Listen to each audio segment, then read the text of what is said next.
નમસ્કાર દર્શક મિત્રો, પરીક્ષાઓની મોસમ આવી છે. એમાં પણ 10મું અને 12મું અને વિશેષતઃ 12મું એવી પરીક્ષાઓ છે જે એના 2 વર્ષ પહેલા ઘરમાં જાણે ઇમરજન્સી લાગી ગઈ હોય, કરફ્યુ પડી ગયો હોય એવું વાતાવરણ લાગી લે છે.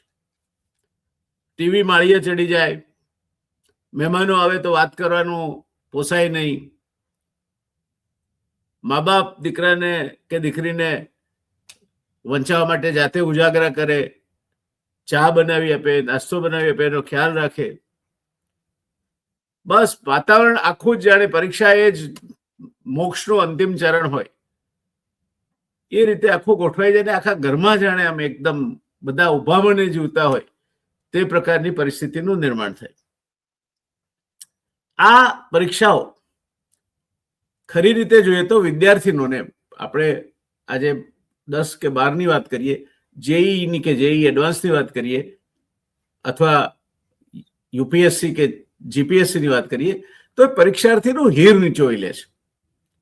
અને હીર નીચોવી લે છે એનું કારણ છે આપણે એને એમ કરવા દઈએ છીએ. આપણે કેમ એને એમ નહીં કરવા દેવું, અને શું કરીએ તો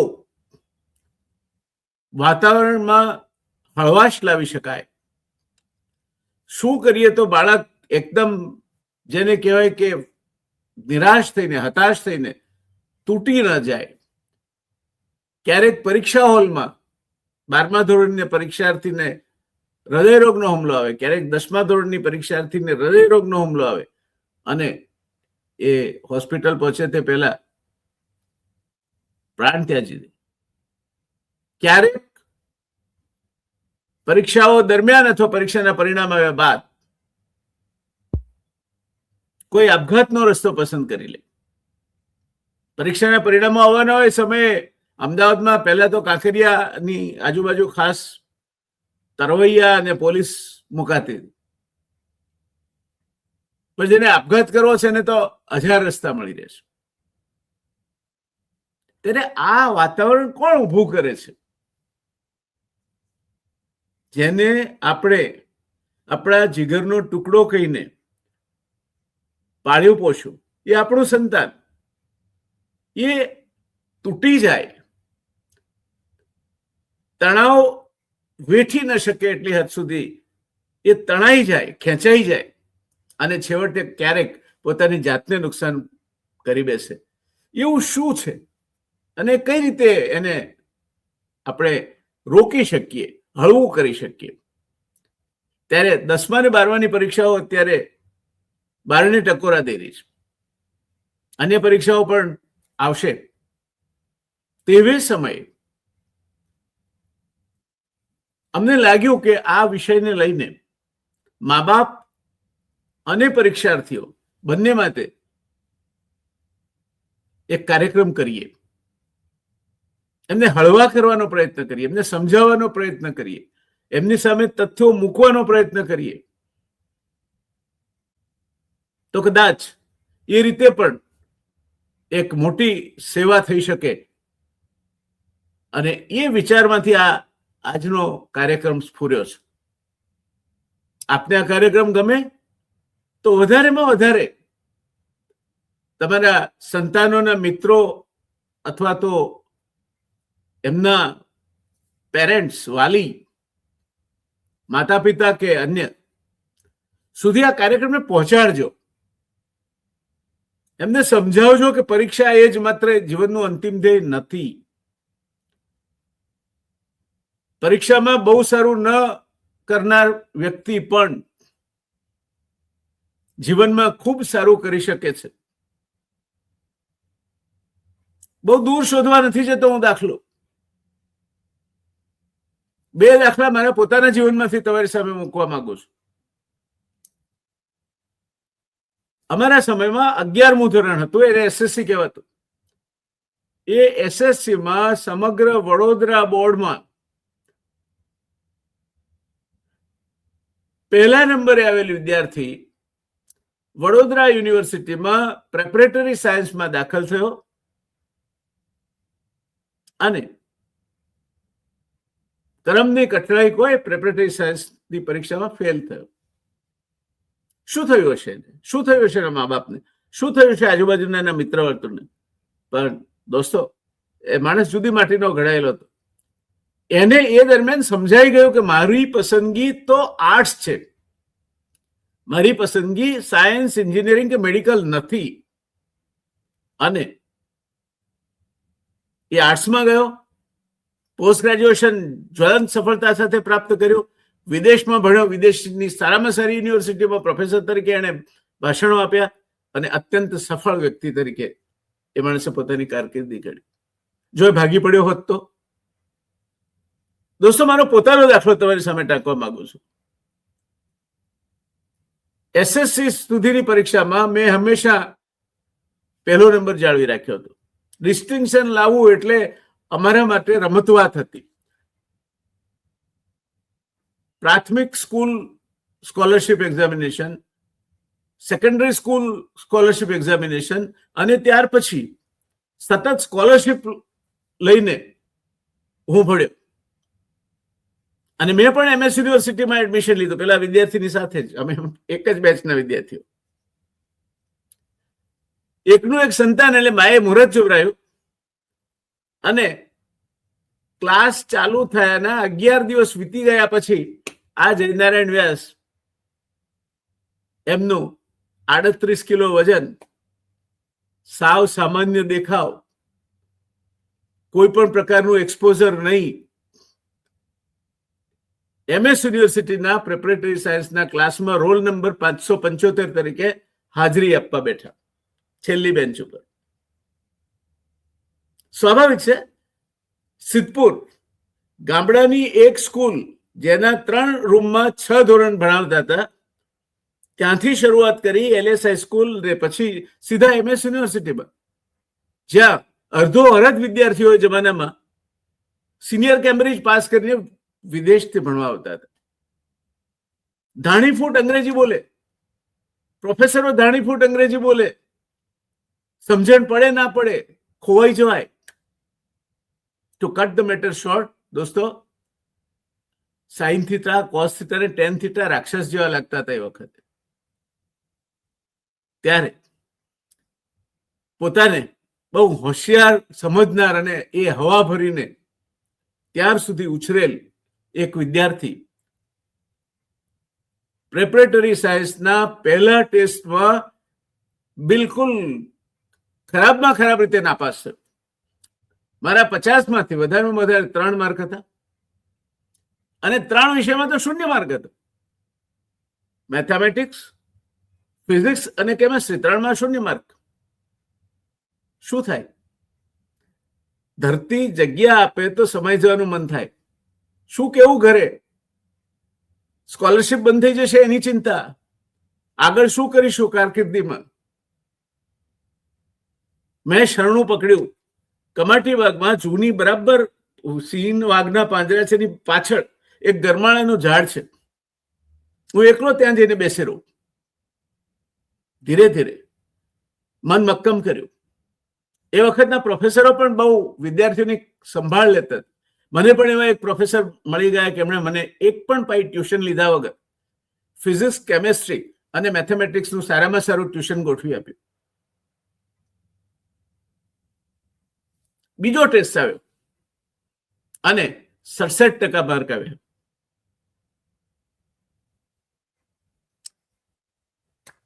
ગાડી પાટે ચડી ગઈ. હવે પહેલા ટેસ્ટના પરિણામ ઉપરથી મેં જો રેલવેના પાટા ઉપર કૂદીને જીવન ગુમાવ્યું હોત, સુરસાગરમાં ધુબકો માર્યો હોત કે અન્ય રીતે મોતને વહાલું કર્યું હોત તો શું થતે? જો મારા ઉપર ટેન્શન, તણાવ, મને લોકો શું કહેશે, આપણને વધારે બીક આપણા મા બાપની લાગે છે ના કરતા તો લોકો શું કહેશે, પાડોશીઓ શું કહેશે એની લાગે છે. અરે શું કહેવાના છે લોકો? After all, it's your life. You have to take the command in your hand. જિંદગી આપણી છે અને એનું સંપૂર્ણપણે સુકાન, એ આપણું સુકાન સંભાળવા માટે ભગવાન શ્રી કૃષ્ણ આવવાના નથી. અર્જુનને એ પ્રાપ્ત હતું. તમારે તો અલ્લાહ બેલી જાવું જરૂર છે, મંજિલ છો દૂર છે. તારો બેલી તારો બેલી તારો બેલી તારો બેલી તું જ છે, મંજિલ છો દૂર છે. આપણે આપણા બેલી બનવાનું છે. હાક સુણી તારી કોઈ ના આવે, રવિન્દ્રનાથ ગુરુદેવની કવિતા છે, એકટો જારે. હાક સુણી તારી કોઈ ના આવે તો એકલો જાજે રે, મુસાફિરે હાલ્યો જાજે રે. ત્યારે દોસ્તો, આજે મારી સાથે આ ચર્ચામાં એક એવી યુવા વ્યક્તિત્વ જોડાય છે જે ગુજરાત પબ્લિક સર્વિસ કમિશનના મેઇન્સ સુધી પહોંચી શકી છે.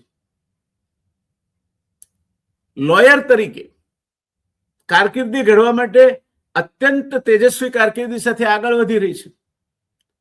સુરતના ખ્યાતનામ લોયરની ફોર્મમાં ઇન્ટર્નશીપ કરી રહી છે. સુરત શહેરે અને નારી તું નારાયણી ઇલકાબ આપીને વધાવી છે. જે ઉંમરે હું સનતભાઈ મહેતા કે યઝદી કરંદિયા ને નવસારીમાં જમશેદજી તાતા મેમોરિયલ ટ્રસ્ટ દ્વારા લેક્ચર આપવા બોલાવ્યા હતા, એનાથી અડધી ઉંમરે આ યુવતી ગઈ સાલ નવસારીમાં આ ભાષણ આપી ચૂકી છે. નવસારી લાઇબ્રેરી, સરદાર પટેલ લાઇબ્રેરી એક અતિ ઉત્તમ અને બહુ સારી રીતે સુચાલિત લાઇબ્રેરી છે. એ લાઇબ્રેરીના વિશિષ્ટ શ્રોતાઓ સમક્ષ એણે ગાંધીજીના હિન્દ સ્વરાજ ઉપર ભાષણ આપ્યું છે. પોતાની એક બ્લોગ ચલાવે છે. ક્યારેક વિડીયો તો ક્યારેક એક સિદ્ધહસ્ત મેડિકલ ડોક્ટરના ઇન્ટરવ્યુ, ક્યારેક ચેમ્બર ઓફ કોમર્સના પ્રમુખના ઇન્ટરવ્યુ. આવી વિશિષ્ટ સિદ્ધિ પ્રાપ્ત આ વ્યક્તિ નિધિ દિવાસળીવાળા મારી વિદ્યાર્થીની છે. મને આનંદ છે. આઈ એમ હર મેન્ટર. અને એટલે મેં વિચાર્યું કે એને જ તમારી સામે મૂકી દઈએ તો તમારી પેઢીને એવું ના લાગે કે આ સફેદ વાળો માણસ દુનિયાભરની ફિલોસોફી જોડે છે. એ તો અમારી ગત તો અમે જ જાણીએ ને. એટલે તમારી પેઢીની પ્રતિનિધિ એવી નિધિ દિવાસળીવાળાને હું પકડી લાવ્યો છું. નિધિ એક સારી વક્તા પણ છે. એના 2 પુસ્તકો પ્રસિદ્ધ થયા છે. ચિત્રલેખા ડિજિટલ પર મહાભારત અને ગીતા ને મેનેજમેન્ટ સાથે સાંકળીને દર અઠવાડિયે એનો લેખ પ્રગટ થાય છે. કારકિર્દીના વિવિધ પાસાઓમાં પોતાનું નામ રોશન કરી ચૂકેલ નિધિ આજે આપણી ચેનલ ધ રિયલ ડિબેટના નિમંત્રણને માન આપીને આપણી સાથે જોડાઈ છે. તેનો મને આનંદ છે. વધુ સમય નહીં લેતા ચર્ચાની શરૂઆત કરીએ. નિધિ, આવકાર છે તમને. અને તારી પાસેથી અમારી અપેક્ષા છે કે આ જનરેશન, તમારું જનરેશન જેન ઝી, એની એક વસ્તુ મને ગમે છે. એ સ્પષ્ટ વક્તા છે, પારદર્શક છે. જે લાગે છે તે કહે છે. ખોટી અમાન્ય છુપાવવાનું, કહેવાનું કઈ મનમાં કઈ હોય એવું આ પેઢીને એ સ્વીકૃત નથી. તો તારી જ પેઢી તને સાંભળવાની છે, એના મા બાપ તને સાંભળવાના છે. ત્યારે મારો પહેલો પ્રશ્ન એ છે કે શું બોર્ડ પરીક્ષા જ તણાવનું કારણ છે? કારણ કે આપણે એને પ્રતિષ્ઠાની હોડ બનાવી મૂકીએ છીએ. શું માનવું છે તારું? બોર્ડ પરીક્ષા મૂળ રીતે જોઈએ તો એક જ્ઞાન માપવાની એક પદ્ધતિ છે, પરંતુ એ સમય સાથે સામાજિક પ્રતિષ્ઠાનો એક માપદંડ બની ગઈ છે. આજે ખાલી માર્ક્સના આંકડાઓ જોવાય છે અને એ આંકડાઓના આધારે આપણે જે તે વિદ્યાર્થીનું મૂલ્યાંકન કરીએ છીએ. આપણે બધા જાણીએ છીએ કે બધા પાસે એક જેવી શક્તિ નથી, એક જેવી ક્ષમતા નથી. બધા પાસે અલગ અલગ ક્ષમતા છે.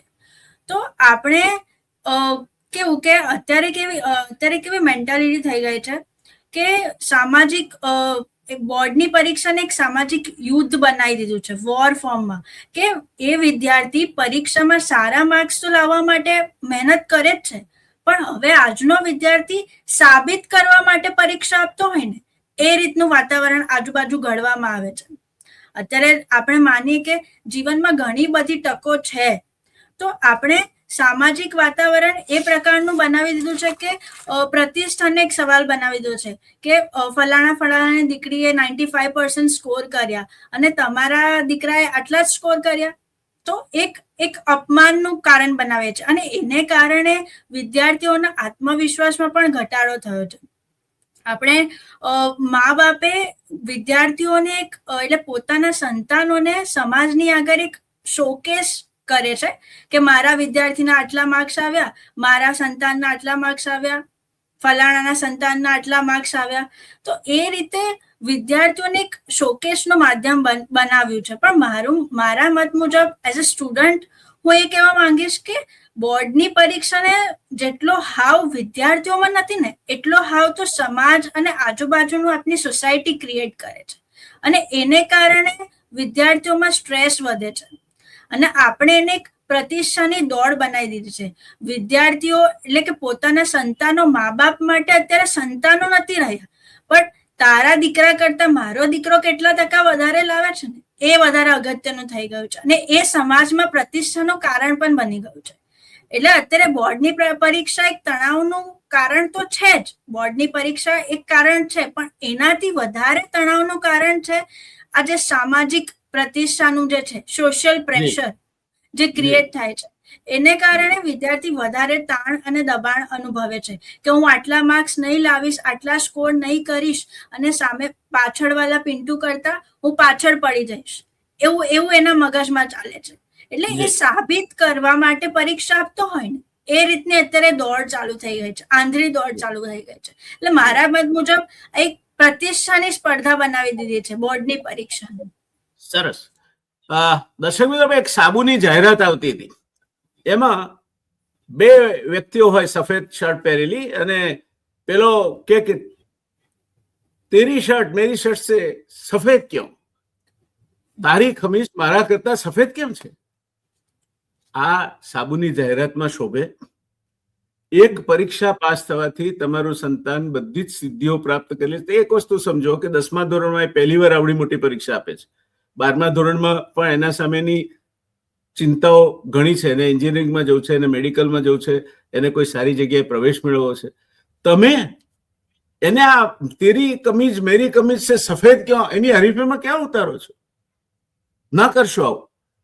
અને એનું કારણ મા બાપ ઘણી વખત જાણે અજાણે બનતા હોય છે. આપણે જાહેર કરી દઈએ છીએ કે અમારા દીકરાને તો IIT-માં જવું. અરે પણ તમે શું કરો નક્કી કરો છો? કોઈ પણ પૂછે તમને તો કહો કે પ્રયત્ન કરે છે. હવે આ બધી જ જગ્યાએ એડમિશન મળવું એટલું સરળ નથી. જોઈએ શું થાય છે. હી ઇઝ એલિજિબલ, એને એડમિશન મળશે તો ઝડકી ઉઠશે, પણ અત્યારે તો એનું એકમાત્ર લક્ષ્ય પરીક્ષા પર કેન્દ્રિત કરી અને એ મહેનત કરી રહ્યો છે ને, બરાબર છે. તો નિધિ, આમાં શેનો વિદ્યાર્થીને ડર વધારે લાગે છે, નિષ્ફળતાનો કે પરીક્ષાનો?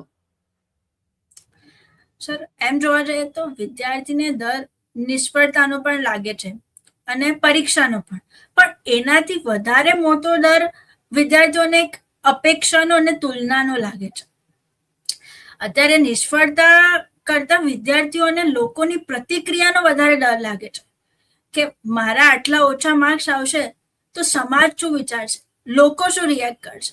અત્યારે તો બોર્ડનું પરિણામ જાહેર થાય ને, તો આપણા કરતા તો બીજા બધા આપણું રિઝલ્ટ પહેલા જોઈ લે અને ફોન સ્ટાર્ટ થઈ જાય કે તારા કેટલા પર્સન્ટેજ આવ્યા, ફલાણાના તો આટલા પર્સન્ટેજ આવ્યા, તારા કેટલા આવ્યા. તો એક સોશિયલ પ્રેશર ક્રિએટ કરે, અને જેટલો ડર વિદ્યાર્થીને નિષ્ફળતાનો નથી હોતો ને, એનાથી વધારે ડર લોકોની પ્રતિક્રિયાનો હોય છે. જે તુલના થાય છે ને, એ તુલના નહીં થવી જોઈએ. તુલનાત્મક જે વાતો થાય છે એ વિદ્યાર્થીઓને એક આત્મવિશ્વાસ ઘટાડે છે. આપણે બધા જાણીએ કે દરેક પોતાની ફિલ્ડમાં ક્યારે ને ક્યારે નિષ્ફળ થયો જ હોય છે. એટલે નિષ્ફળતા એક શીખવાની કળા છે, પરંતુ સમાજ છે ને એને કલંક બનાવે છે, એને કળાને કલંક બનાવે છે. અને આ જે માનસિકતા છે એ મેઇન સ્ટ્રેસનું કારણ બને છે. માતા પિતાની જો અપેક્ષા સંતુલિત હોય તો વિદ્યાર્થીઓને આ બાબતનો ક્યારેય ભય રહેતો નથી. વિદ્યાર્થીઓ ઘણીવાર પોતાના સપનાઓ કરતા તો બીજાની અપેક્ષાઓ પૂરી કરતા હોય ને એવું લાગે, પૂરી કરવા માટે દોડે છે. એટલે એ માનસિક પ્રેશર ઊભું થાય. જ્યારે આપણે કોઈ વસ્તુ આપણે પોતાને ગમે છે અને કરીએ છે ને તેની એક અલગ જ મજા હોય છે, એનો ક્યારેય ભાર નથી લાગતો. જ્યારે તમે કોઈક બીજાના સપનાઓને પૂરા કરવા માટે દોડો છો ને ત્યારે તમને એક ભાર લાગે છે. આપણે કેટલીક વખત સાંભળ્યું હોય છે કે હું ડોક્ટર નહીં બની શકી, કે હું આઈઆઈટીમાં નહીં જઈ શક્યો તો હું મારા દીકરા કે દીકરીને તો આઈઆઈટીમાં મોકલીશ જ, આ મારું સપનું એના થકી તો પૂરું થશે જ. તો આ તમે શું કરવા ડિસાઈડ કરો છો કે તમારા દીકરા દીકરીને ડોક્ટર બનવું છે કે પછી આઈઆઈટીમાં જવું છે? એ ડિસાઈડ એમને કરવા દો. તમે નથી બન્યા તો એ તમારા સપનાઓ એ શું કરવા પૂરા કરે? તો જ્યારે આપણે આપણી ગમતી વસ્તુઓ કરીએ છીએ ને તેનો ક્યારેય ભાર નથી લાગતો. અને બીજી વસ્તુ કે જે તુલના થાય છે, તુલના નહીં થવી જોઈએ. બીકોઝ આપણે જાણીએ છીએ કે 5 આંગળી આપણી સરખી નથી, તો દરેક વિદ્યાર્થી સરખો એ આપણે કઈ રીતે માની લઈએ? માછલીને ઝાડ પર ચડવાનું કહીએ અને વાંદરાને પાણીમાં તરવાનું કહીએ, તરી શકશે? નહીં તરી શકે. બધાની ક્ષમતા અલગ અલગ છે. કોઈ ચિત્રકામમાં હોશિયાર હોય તો કોઈ નૃત્યમાં હોશિયાર હોય, અને જે એકેડેમિક્સમાં હોશિયાર હોય એ સારો ડાન્સ કરી શકે, આપણે એવી આશા રાખીએ? નહીં રાખી શકાય. એટલે બધાના પોતપોતાના એક એરિયાઝ છે જેમાં દરેક પોતપોતાની રીતે કુશળ છે. એટલે કોઈને ખાલી આંકડાથી જજ કરવા, માર્ક્સથી જજ કરવા એ જરૂરી નથી. Sachin Tendulkar, I think Sachin Tendulkar 10th માં ઇંગ્લિશમાં આઈ થિંક ફેલ થયા હતા મારા મત મુજબ, બટ ઇંગ્લિશમાં 10th માં અને ઇંગ્લિશના ફર્સ્ટ ચેપ્ટરમાં જ એમનું ચેપ્ટર છે. તો શું એ ફેલ થયા હતા તો પણ એમનું કેમ મૂક્યું? બીકોઝ એ એક અલગ કમ્પાર્ટમેન્ટમાં સક્સેસફુલ છે. એટલે તમે ખાલી આંકડાઓના માર્ક્સમાં વિદ્યાર્થીઓને તોલવાનું એ યોગ્ય નથી, અને આને કારણે વિદ્યાર્થીઓનો આત્મવિશ્વાસ ઘટે છે. એટલે બધા પાસે પોતપોતાની સ્કિલ છે. કોઈ સારું બોલી શકે છે, કોઈ સારું લખી શકે છે, કોઈ સારું નૃત્ય કરી શકે છે. એટલે દરેકના પોતપોતાના અલગ અલગ કમ્પાર્ટમેન્ટ છે, અને એમાં દરેકને ગ્રોનઅપ થવા દેવામાં આવે ને તો એક અલગ જ ખૂબસૂરતી બહાર આવે, એવું મારું માનવું. જી, ખૂબ સાચી વાત કહી નીતિ તમે. પણ મૂળ વાત એ છે કે મારે વાલીઓને કહેવું છે, મા બાપોને કહેવું છે કે તમે તમારી જે અપેક્ષાઓ અધૂરી રહી એ તમારા બાળક પાસેથી પૂરી કરાવવા માંગો છો, અને એમ કરવા જતા એવડી મોટી ખાઈ ઊભી કરી દો છો કે અપેક્ષા પૂરી થાય તો પણ બાળક ગુમાવી બેસો છો. તાજેતરમાં મહારાષ્ટ્રની એક દીકરી નીટની પરીક્ષામાં આખા દેશમાં પહેલા નંબરે આવી. સ્વાભાવિક રીતે એને એમ્સમાં એડમિશન મળ્યું. આવતીકાલે સવારે એને જવાનું છે દાખલ થવા માટે, અને આજે રાત્રે એને આપઘાત કરી લીધો. બીજા એક દાખલામાં કોટા, જ્યાં આઈઆઈટી અથવા આઈએએસ કે ચાર્ટર્ડ એકાઉન્ટન્સી માટેના પરીક્ષાઓ માટેનું કોચિંગ એક ધંધાદારી રૂપે ચાલે છે. એક વિદ્યાર્થી એની માને કહ્યું કે મને નથી આવડતું આ બધું, મને નહીં ફાવે. ત્યારે પેલા વિદ્યાર્થીને એની માએ ધમકાવી નાખ્યો કે તને ખબર છે તારા બાપો પૈસો પાણીની માફક વાપરે છે, તારા પછી તારે આ કરવું જ પડશે, ત્યાં રહેવાનું છે ને આપણે સફળ થઈને પાછા આવવાનું. છોકરો આપઘાત કરી નાખ્યો. હું એક જગ્યાએ આ અમદાવાદની એક મોટી ક્લબમાં તરણ સ્પર્ધા હતી, હું એ પ્રસંગે હાજર હતો, એક મહેમાન તરીકે હાજર હતો. સમયગાળા દરમિયાન હું મંત્રી હતો. એક દીકરી થોડાક માટે પહેલો નંબર ચૂકી ગઈ. હજુ તો એ પુલમાંથી બહાર નથી નીકળી, ત્યાં એની માં એને બહાર કાઢવાના બદલે એનો બાવડું પકડીને ખેંચી કાઢીને ધધરાડી નાખી. તને ખબર છે તારા કોચિંગ પાછળ કેટલા પૈસાનું પાણી કર્યું છે, નહીં આવ્યો ને પહેલો નંબર. આ રીત નથી. તમારા સંતાનો પાસે તમે આવી અપેક્ષાઓ રાખશો તો સંતાનનું અહિત થશે, તમારું અહિત થશે. એક વસ્તુ ખ્યાલમાં રાખો મિત્રો, કે ભગવાનનું કોઈ જ સર્જન ઉતરતું નથી. કોઈક ને કોઈક એનામાં વિશિષ્ટતા છે, તમને ન ખબર પડતી હોય તો કાઉન્સેલિંગનો સહારો લઈને પણ તમારું બાળક કઈ વિશિષ્ટ શક્તિઓ ધરાવે છે એનો પહેલા અભ્યાસ કરો, અને એ જે વિશિષ્ટ શક્તિઓ ધરાવે છે એમાં એ જાય એ માટે પ્રયત્ન કરો. વૈભવ સૂર્યવંશી છક્કા મારે છે એને જોઈને ફરજિયાત પેલાને ક્રિકેટના કોચિંગમાં ના ધકેલો, એને ચેસમાં રસ છે યાર. એટલે આ બાબતમાં વર્તમાન પરીક્ષા પદ્ધતિ એ this is simply a system, અને એનાથી માણસની યોગ્યતા સિદ્ધ થાય છે. ફાધર વાલેસે ગજબની વાત લખી છે.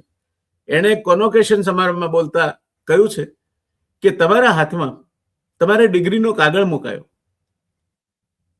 સરસ મજાના મરોડદાર અક્ષરોમાં લખાયેલ એ ડિગ્રી એ શું તમારી લાયકાતનું પ્રમાણપત્ર છે? લાયકાત તો હજુ કેળવવાની છે. ને પછી ફાધર વાલેસ કહે છે કે પરીક્ષામાં પ્રથમ આવ્યા, શાબાશ, પણ જીવનની પરીક્ષામાં પ્રથમ આવવાનું હજુ બાકી છે. તમારું બાળક જીવનની પરીક્ષામાં પ્રથમ આવે તે માટેની તૈયારી કરાવો એની પાસેથી. દરેક પાસે વિશિષ્ટ શક્તિ છે, તમે એના ઉપર તમારા પસંદગી લાદવાનો પ્રયત્ન નહીં કરો. મારો આગળનો પ્રશ્ન છે નિધિ, કે આ તે મા બાપની અપેક્ષાઓ વિશે વિગતે વાત કરી છે, પણ ટૂંકાણમાં એક જવાબ આપીશ તો મને યોગ્ય લાગશે કે માતા પિતાની અપેક્ષાઓ અને પોતાના બાળક સાથે મિત્રાચારીપૂર્ણ વ્યવહાર નહીં કરવો. મેં ઘણા એવા ઘર જોયા છે કે જેમાં પિતા બહુ મોટા અધિકારી બિઝનેસમેન હોય, દાખલ થાય એટલે રાષ્ટ્રગીત ગવાતું એમ બધા ઉભા થઈ જાય, હર્ષ ટોનમાં વાત કરવા માંડે, બાળકો રમતા હોય તો જતા રહે પોતપોતાના રૂમ. આવું શેના માટે કરો છો? તમે કોઈ સરમુખત્યાર છો? તમે તમારા બાળક સાથે સંવાદ સાધો. તમારો બાળક સાથેનો સંબંધ એવો હોવો જોઈએ કે જીવનની કોઈ પણ મૂંઝવણ એ તમારી સાથે નિખાલસતાપૂર્વક વહેંચી શકે. એ જે દિવસે તમે સિદ્ધ કરો એ દિવસે માની લેજો કે મા બાપ તરીકે તમે સફળ છો. અને નહીં સિદ્ધ કરો અને બાળક પાસેથી અપેક્ષા રાખશો કે 12મા ધોરણમાં 94% માર્ક લાવે, જેઈ એડવાન્સ પાસ કરે, આઈઆઈટીમાં જાય, નીટ પાસ કરે, મેડિકલમાં જાય, વાહિયાત વાત છે. આ સમાજને સારા એન્જિનિયરની જરૂર છે, એટલી જ સારા ડોક્ટર્સની જરૂર છે, એટલી જ સારા વકીલોની જરૂર છે, પણ એવી જ જરૂર ચિત્રકાર, શિલ્પકાર, કવિ, લેખક, સંવેદનાના વાહકોની પણ છે. કેમ એ ભૂલી જાવ છો કે તમારું બાળક કદાચ કાલે ઉઠીને આમાંનું એક થઈને બહાર આવે?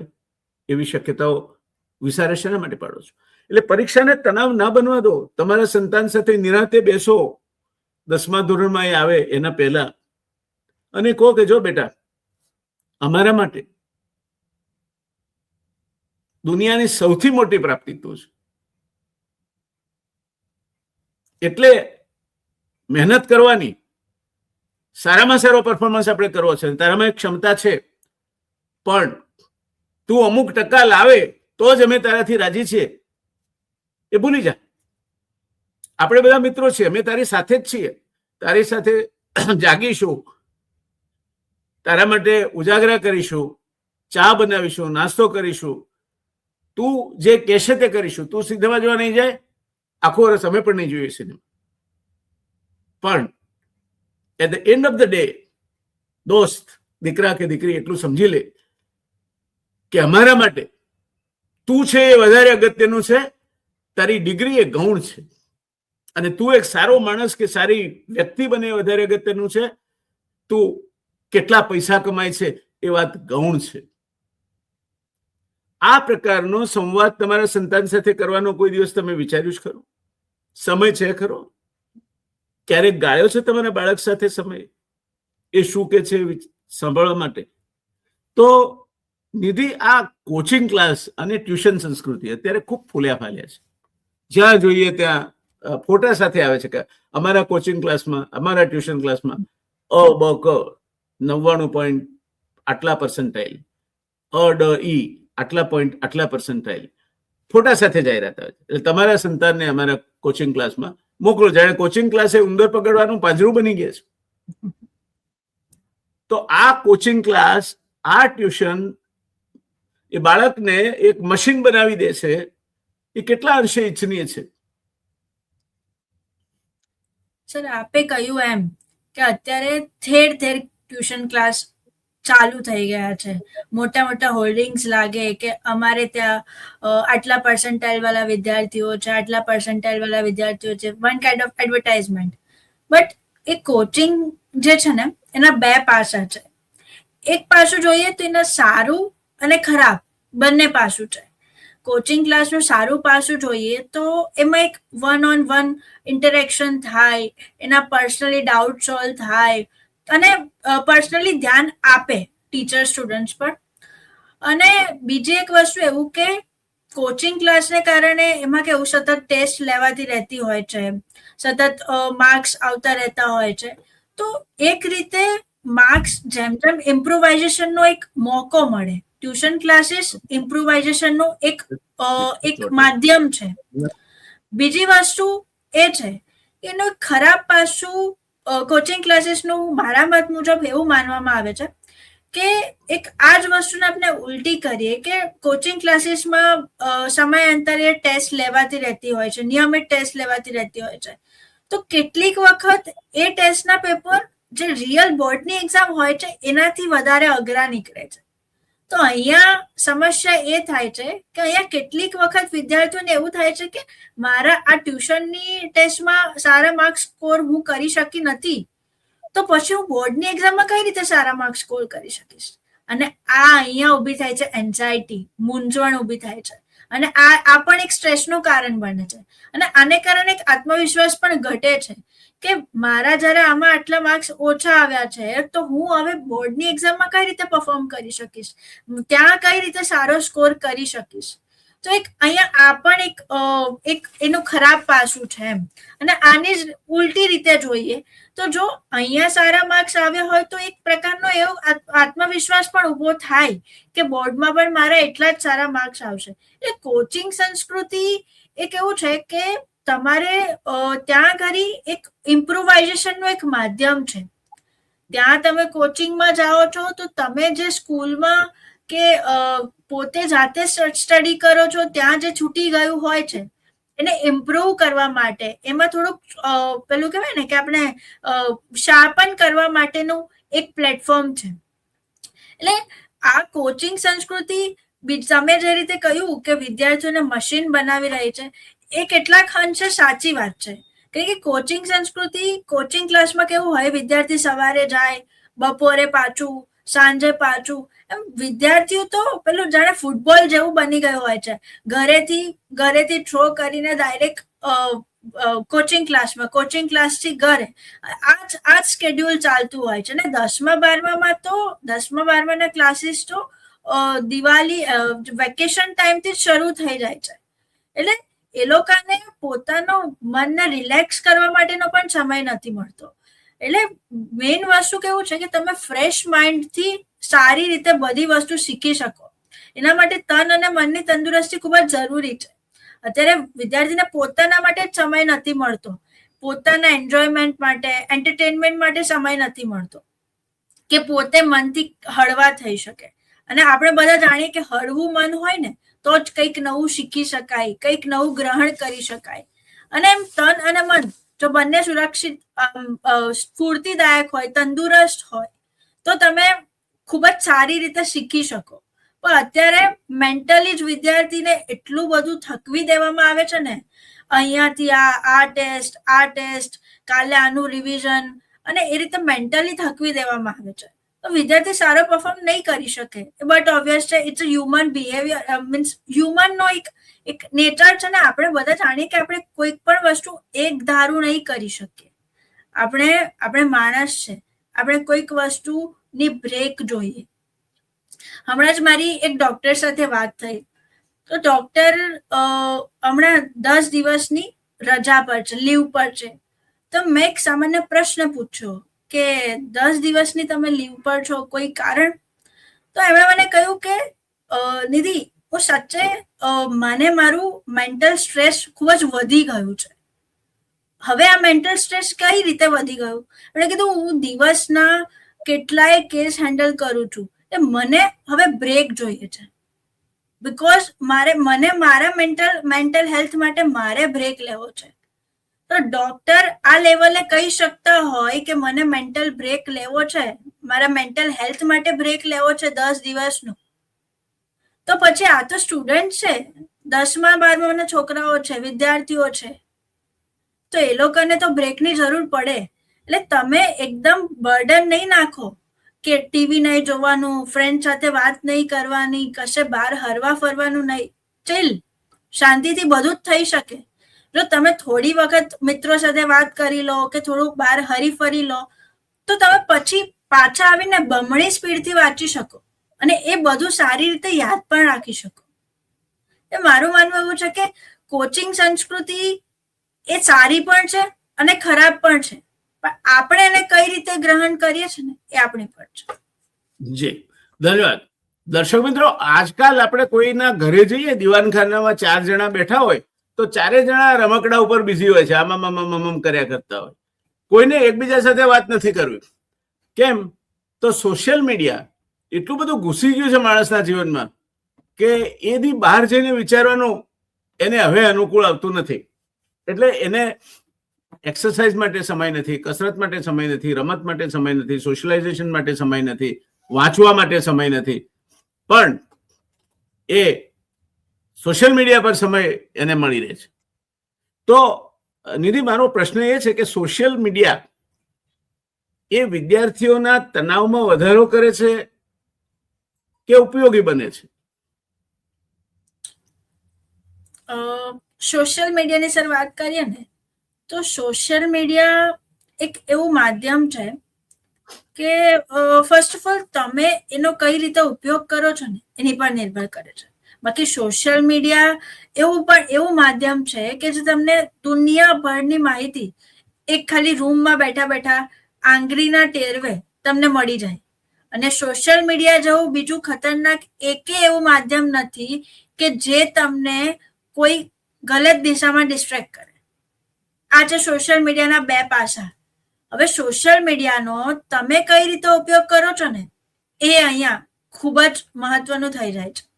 બાકી સોશિયલ મીડિયા પર તમે ઘણા બધા ન્યૂઝ પણ આવે છે, ઘણી બધી માહિતીઓ મળે છે, અને હવે તો ભણવા માટે ઓનલાઈન ભણવું અને રિસર્ચ એન્ડ ઓલ ઘણું વધી ગયું છે. એટલે એનો ઉપયોગ સારી રીતે થઈ શકે, પણ તમે એનો ઉપયોગ કર્યા પેલું કેવું કે માઇક્રોબ્લેડ જેવું છે. માઇક્રોબ્લેડ જો એક કુશળ સર્જનના હાથમાં આવે તો એ કોઈનો જીવ બચાવી શકે, અને એ જો ખિસ્સા કાતરુના હાથમાં આવે તો કોઈનું એક ખિસ્સું હળવું કરી શકે. એટલે આ એક એવું સાધન છે, એવું ડિવાઇસ છે કે એ તમારા ઉપયોગ પર નિર્ભર કરે છે. આપણે પરીક્ષામાં તણાવમાં કઈ રીતે વધારો કરીએ એ અંગેની વાત કરીએ તો આપણે સોશિયલ મીડિયા પર એક્ઝામ ટાઈમ પર ટોપર્સની પોસ્ટ કરતી હોય છે. લાસ્ટ યર જે ટોપર્સ હોય કે એણે કેમેસ્ટ્રીમાં આટલા માર્ક્સ સ્કોર કર્યા, ફિઝિક્સમાં આટલા માર્ક્સ સ્કોર કર્યા, તો એની પોસ્ટ ફરતી હોય છે. એ કેટલેક અંશે આપણે પ્રોત્સાહનનું કારણ બની શકે છે, કે પ્રોત્સાહન આપી શકે છે, પણ જ્યારે એનો અતિ થાય છે ને ત્યારે એક તણાવમાં એ વધારો કરે છે. ત્યારે એક ઊભું થાય છે કે ફિયર ઓફ મિસિંગ આઉટ. આપણે વિચારીએ છીએ કે હું આટલા માર્ક્સ સ્કોર નહીં કરી શકી તો, હું આટલા માર્ક્સ સ્કોર નહીં કરી શક્યો તો, અને બસ આ વિચારથી જ આપનું મન ચકદોડે ચડે અને આપનું ધ્યાન ભંગ થાય, આપણે ડિસ્ટ્રેક્ટ થઈએ. આપણે ડિસ્ટ્રેક્ટ થઈએ એટલે સમય બગડે, આપણે કોન્સન્ટ્રેટ નહીં કરી શકીએ આપણા વિષય પર, આપણા ભણવા પર, અને એને કારણે સ્ટ્રેસ વધે. અને એક વિચાર એવો થાય કે અને તે વખતે જ્યારે આપણે સ્ટ્રેસમાં કંઈક વાંચતા હોઈએ ને તો વિદ્યાર્થી તરીકે મેં અનુભવ્યું છે કે તમને કઈ જ યાદ ના રહે, અને તમને કઈ જ યાદ ના રહે, કઈ જ સમજ ના પડે, ત્યારે એક આ જ ઊભું થાય ફિયર ઓફ મિસિંગ આઉટ, કે મને કઈ જ નથી, હતાશા ઊભી થાય, મને કઈ જ નથી આવડતું, હું આ કરી જ નથી શકતો, તો હું એક્ઝામમાં કઈ રીતે પરફોર્મ કરીશ. બસ અહીંયાથી સ્ટ્રેસ ઊભો થાય. સ્ટ્રેસ ઊભો થાય એટલે તમારું ઓવરઓલ પરફોર્મન્સ બગડે, તમે જે આવડતું હોય એ પણ ના આવડે. એ સોશિયલ મીડિયાનો તમારે સ્માર્ટલી યુઝ કરવાનો છે. તમારી પાસે આ ડિવાઇસ છે, એ ડિવાઇસને તમારે તમારા હિત માટે કઈ રીતે ઉપયોગ કરવો ને એ જોઈ લેવું. બાકી તો આપણે ડિસ્ટ્રેક્ટ કરવા માટે હજારો વસ્તુઓ હોય, પણ તમારે તમારો હિત જોવાનો છે અહીંયા. Okay, very good. દર્શક મિત્રો, આ ખૂબ અગત્યની વાત છે કે તમે બજારમાં જાઓ છો, અનેક ડિપાર્ટમેન્ટલ સ્ટોરમાં જાઓ છો, ત્યાં જાત જાતની વસ્તુઓ છે. એમાંથી તમારા ઉપયોગની ને તમારા ગજવાને પોસાય એવી વસ્તુ પસંદ તમારે કરવાની છે. અને એમાં સૌથી વધુ તમારા બાળકના કિસ્સામાં અથવા તમારા કિસ્સામાં અગત્યનું હોય તો એ છે કે પહેલું સુખ તે જાતે ન રહ્યા. ભગવાને શ્રીમદ ભગવદ્ ગીતામાં પણ કહ્યું છે, શરીર માધ્યમ ખલુ ધર્મ સાધનમ. તમારું બાળક જો આનંદિત રહેશે, ફિઝિકલી ફિટ રહેશે, સારાસારનો વિવેક કરતા શીખશે, અને સાથે તમારી હૂંફ એને હશે કે ના, મારા મા બાપ તો છે ને, મારું ઘર છે, મારું કુટુંબ છે, તો એ એનું સારામાં સારું આપવાનું છે. એ સમયે કોઈ જ શંકા કરવાની જરૂર નથી. અને એટલા માટે આપણા ત્યાં 4 પ્રકારના સુખ કહે છે દર્શક મિત્રો. પહેલું સુખ તે જાતે નહીં. આ પહેલું સુખ છે. તમે પહેલો નંબર લાવો કે આખા દુનિયામાં પહેલા આવો, પણ જો જાતે માંદલા હો તો કોઈ અર્થ નથી. You can't enjoy life. એટલે પહેલું સુખ તે જાતે ન રહ્યા. બીજું સુખ તે ઘેર દીકરા. એમાં દીકરામાં દીકરી પણ આવી જાય. હું આજના સંતાનોમાં દીકરા દીકરીના ભેદ પાડતો નથી. એટલે પહેલું સુખ તે જાતે ન રહ્યા, બીજું સુખ તે ઘેર દીકરા, ત્રીજું સુખ તે કોઠીએ જાર. આ બધું હોય ને હંલા કુસ્તી કરતા ઘરમાં ના ચાલે. તમારા ભરણ પોષણ માટે પૂરતું તમારી પાસે હોવું જોઈએ. અને ચોથું સુખ સુલક્ષણાનાર. આપણે ગૃહિણી કહીએ છીએ કારણ કે એ બહાર પુરુષનું રાજ ચાલે છે, પણ ઘરમાં તો ગૃહિણીનું રાજ ચાલે છે. બધાને એક તાંતણે બાંધવાનું કામ ગૃહિણીનું છે. બધાની પસંદગીઓ જાળવવાનું કામ, બધાના ટેમ્પરામેન્ટ જાળવવાનું કામ, બધાને જરા મોડરેટ કરવાનું કામ, ક્યારેક જરૂર લાગે તો ટપારવાનું કામ, વ્યવહાર સંભાળવાનું કામ, વ્યવહાર નિભાવવાનું કામ ગૃહિણીનું છે. તો તમારું બાળક કદાચ એના પિતાઓ થી થોડું ગભરાતું હોય, શક્ય છે. ઘણા પિતાઓ પણ એવી પોતાની ઇમેજ ઉભી કરી દે છે કે હું તો એવો માન છું કે મારી સાથે કોઈ વાત ના કરે, મારા છોકરાઓ મારાથી થથરી જાય, એમાં માલ નથી. તો માતા જવાબદારી સંભાળી શકે, અને જે કર ઝુલાવે પારણું તે જગત પર શાસન કરે. તમારું બાળક બીજા કોઈને ના કહી શકે એ વસ્તુ માને કહી શકે, એટલી તમારી એની સાથેની વિચારની જે વેવલેન્થ કહેવાય એ મળતી હોવી જોઈએ. અને એ રીતે નિધિએ જે વાત કહ્યું તેની સાથે હું સંમત છું. નિધિ, એક વાત, બોર્ડની પરીક્ષા 2 વખત લેવાય, એમ કે એક વખત ધારો કે ઓછા માર્ક આવ્યા, ફેલ થયા, તો બીજી વખત પાસ થઈ જવાય. આવી વાતમાં કેટલું તથ્ય છે? બોર્ડની પરીક્ષા હોય સર, બોર્ડની પરીક્ષા હોય કે કોઈક બીજી પરીક્ષા, તમે પરીક્ષા કેટલી વાર લો છો ને એ મહત્વનું નથી, પણ તમે પરીક્ષા વખતે કેવો માહોલ ક્રિએટ કરો છો એ મહત્વનું થઈ ગયું છે. અત્યારે જોવા જઈએ તો અત્યારે એક્ઝામ માટેનું કહેવાય ને કે એક્ઝામ માટેનું પેલું વણગર જે કહેવાય ને એ ઓછું થતું જાય છે. કેમ કે એક્ઝામ માટે હવે અત્યારે બધા જ સ્પેશિયલાઇઝેશનમાં આપણે જવું હોય તો બધા માટે અલગ અલગ એક્ઝામ છે. જેમ કે આપણે આગળ કહ્યું કે એન્જિનિયરિંગમાં જવું હોય તો JEE, મેડિકલમાં જવું હોય તો NEET. એ રીતે પ્રોફેશનલ કોર્સિસની એક્ઝામ આ રીતે અલગ રીતે લેવાતી જાય છે. એટલે કે 10 અને 12ની પરીક્ષાનું એટલું મહત્વ નથી રહ્યું, પણ હાલ પણ એટલું મહત્વ છે જ એવું માનું છું. કેમ કે 10 અને 12 એક કહેવાય ને કે પહેલું પગથિયું છે. તમે તમારી કારકિર્દીનો પાયો ઘડે છે. કારકિર્દીનું પહેલું પગથિયું એટલે 10મું અને 12મું. એ એક્ઝામ એ પહેલું પગથિયું છે. એટલે તમે બોર્ડની પરીક્ષા વર્ષમાં 2 વાર લો, 3 વાર લો, એથી ફરક નથી પડતો, એથી સ્ટ્રેસ ઓછો નથી થતો, પણ ઉલટાનું વધે. તમે એક જ પરીક્ષામાં એવો માહોલ ક્રિએટ કરો કે હળવાશથી વિદ્યાર્થીઓ પરીક્ષા આપી શકે, તો 2 વાર પરીક્ષા લેવાનું કોઈ કામ જ નથી. અને તમે વિચારો કે અગર જો 2 વાર પરીક્ષા લેવાનું નક્કી પણ થાય તો શું આપણી સોસાયટી, આપણી મેન્ટાલિટી બદલાઈ જવાની છે? એ જ હો 2 વાર ઉભો થશે, હા, તો વધારાનું સ્ટ્રેસ ઊભું થશે વિદ્યાર્થીઓમાં. આજ સેમ વસ્તુ ઘરમાં તમે જે રીતે આગળ કહ્યું, આ ઇમરજન્સી ઘરમાં વર્ષમાં 2 વાર લડાશે. ઘરમાં 2 વાર વધારે ટીવી બંધ થશે, સોશિયલ મીડિયા બંધ થશે, બિચારા વિદ્યાર્થીઓને બહાર ફરવું અઘરું પડી જશે. એટલે આ વસ્તુ છે કે તમે પરીક્ષા ગમે તેટલી વાર લો, આપણી મેન્ટાલિટી, આપણી આજુબાજુનો માહોલ, પેરેન્ટ્સની મેન્ટાલિટી જ્યાં સુધી નહીં બદલાય ને ત્યાં સુધી આ કોઈ જ વસ્તુ કામની નથી એમ. તો તમે પરીક્ષા એક જ વાર લો, બટ માહોલ જ એવું ક્રિએટ કરો ને કે વિદ્યાર્થીઓ હળવાશથી, કોઈ જંગ લડવા જતા હોય એ રીતે નહીં, એક્ઝામ આપવા જતા હોય એ માહોલ તને નથી લાગતું કે એ માહોલ કોઈ નથી ઊભું કરતું? એટલો એ માહોલ મા બાપ, આડોશી પાડોશી અને જે પિયર સર્કલ છે એ લોકો ઊભો કરે છે. એ લોકો જ ઊભો કરે. અને કેટલીક વખત તો આપણે સાંભળ્યું હોય છે કે મજાકમાં પણ વાત થતી હોય છે કે આ વખતે તો પ્રિયંક ઘણું બધું વાંચે છે, એટલે આ વખતે તો એના પાક્કા 90% તો આવશે જ. આ મજાકમાં કહેવાયેલી વાતો છે, પણ આ વસ્તુ એના મેન્ટલ હેલ્થ પર ખૂબ જ અસર કરે છે. આ એક સોશિયલ પ્રેશર ક્રિએટ કરે છે.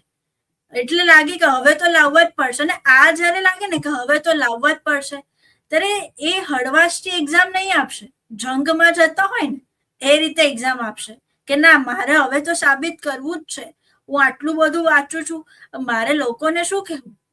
અને આપણા પેરેન્ટ્સો પણ, તમે સાચી વાત કહી કે પેરેન્ટ્સ વધારે આ રીતનો હો ક્રિએટ કરે છે. અને કેટલીક વાર તો પેરેન્ટ્સ કોઈ કઈ પૂછે ના, એ છતાં પણ કે મારી દીકરી તો સવારથી બેસે રાત સુધી વાંચ્યા જ કરે. તો આ રીતનું મારું માનવું એવું છે કે આ રીતનું નહીં કહેવું જોઈએ. આ સીધી અસર તમારા બાળક પર પડે છે, અને એ તમારા બાળકને એક સોશિયલ પ્રેશર ક્રિએટ થાય છે. એને લાગે છે કે મારા મમ્મીએ કીધું છે એટલે મારે આ કરવું જ પડશે, હું આટલું બધું વાંચું છું તો પછી મારે માર્ક્સ લાવવા જ પડશે. પેરેન્ટ્સને એક્ઝામ હોલની રિયાલિટી નથી ખબર કે ત્યાં કઈ રીતના ક્વેશ્ચન આવશે, ત્યાંની સિચ્યુએશન એ લોકો નથી જાણતા હોતા, અને વિદ્યાર્થીઓને જંગમાં ધકેલી દે છે. એટલે તમારી વાત સાચી છે કે આજુબાજુ વાળા પિયર ગ્રુપ્સ અને સૌથી વધારે પેરેન્ટ્સ એ આ એક્ઝામનો હાવ ક્રિએટ કરે છે. સો આ વિડીયો જે પણ જોતા હોય, પેરેન્ટ્સને રિક્વેસ્ટ છે કે આ રીતે એક્ઝામનો હાવ ક્રિએટ નહીં કરતા તમારા બાળકો માટે.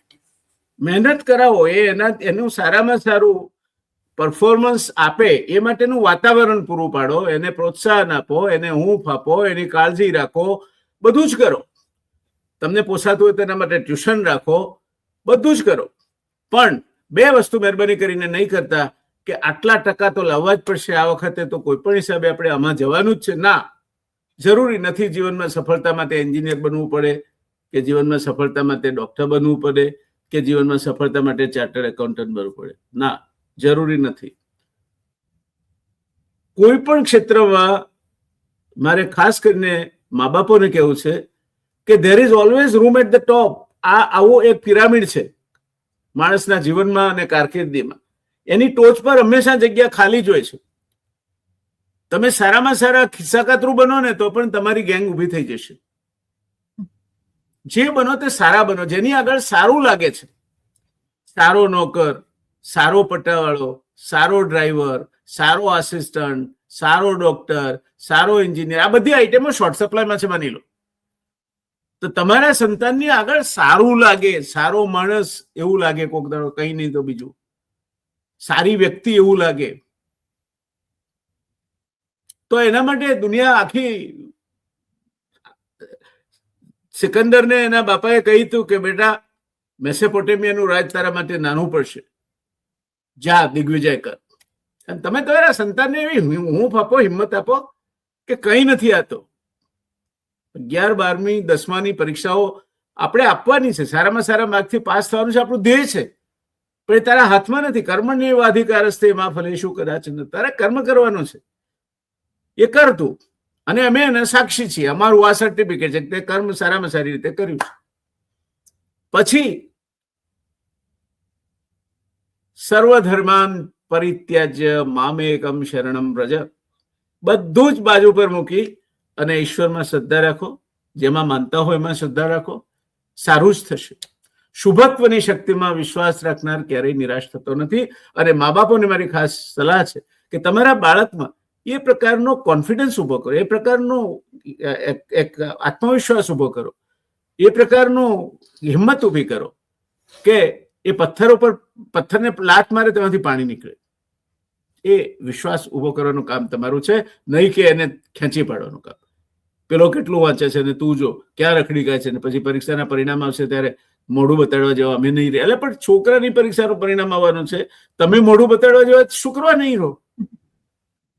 શેને માટે આ શબ્દો વાપરીએ છીએ આપણે? તારું પરિણામ આવે ત્યારે અમે મોઢું બતાડવા જ્યારે, અરે હુ આર યુ? તો બાળક છે તમારું કે પછી પાંડવોએ જેમ શાન ભાન ભૂલીને દ્રૌપદીને જુગારમાં મૂકી તેમ તમે તમારા સંતાનોને મૂકી રહ્યા છો જિંદગીની આ હોડમાં? શું સમજો તમે તારી જાતને? આના માટે તમે આ બાળકોને પેદા કરીને મોટા કર્યા છે? તણાવ આવે કઈ રીતે આપણા બાળકમાં? એને સમજાવો કે બધા જ ક્ષેત્રમાં તક છે. સારો થા, સારો ડોક્ટર, સારો એન્જિનિયર, સારો ભાષાશાસ્ત્રી, સારો આર્કિટેક્ટ, સારો ચિત્રકાર, સારો કવિ, સારો લેખક. તમે જુઓ કેટલું માન મળે છે, કેટલા પૈસા મળે છે એમને.